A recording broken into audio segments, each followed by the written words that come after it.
इंशाअल्लाह नमाज जुमा के फौरन बाद काफिला इश्क व मस्ती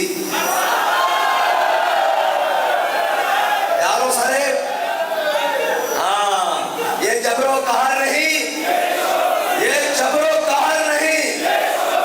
हाँ इंशाअल्लाह हुजूर के गुलाम चलेंगे और जब तक हुजूर का दीन तख्त पर नहीं आ जाता हम चलते ही रहेंगे। अभी तो हमारे मुतालबात बड़े छोटे से हैं, अभी तो ये मुतालबात कोई हैसियत नहीं रखते। हमें 100 बार भी जाना पड़ा हम 100 बार भी जाएंगे, 1000 बार जाना पड़ा हम 1000 बार जाएंगे। और हम महमूद गजनवी के वारिस हैं। हाँ अगर सोमनाथ न टूटे तो फिर आते हैं, फिर आते हैं, फिर आते हैं, फिर आते हैं और इंशाअल्लाह फिर आएंगे और अपने बुजुर्गों की दुआओं से आएंगे और बाबा जी की नजरे फैज से आएंगे और उनके जज्बा इश्क से आएंगे।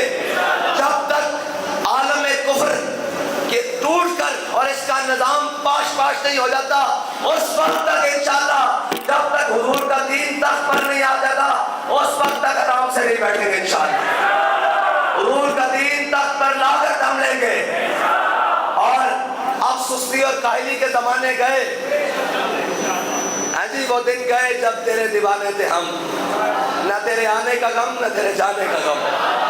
हाँ अब हुजूर का दीन लाना है और तख्त पर लाना है इंशाअल्लाह। सारे तैयार हो भाई?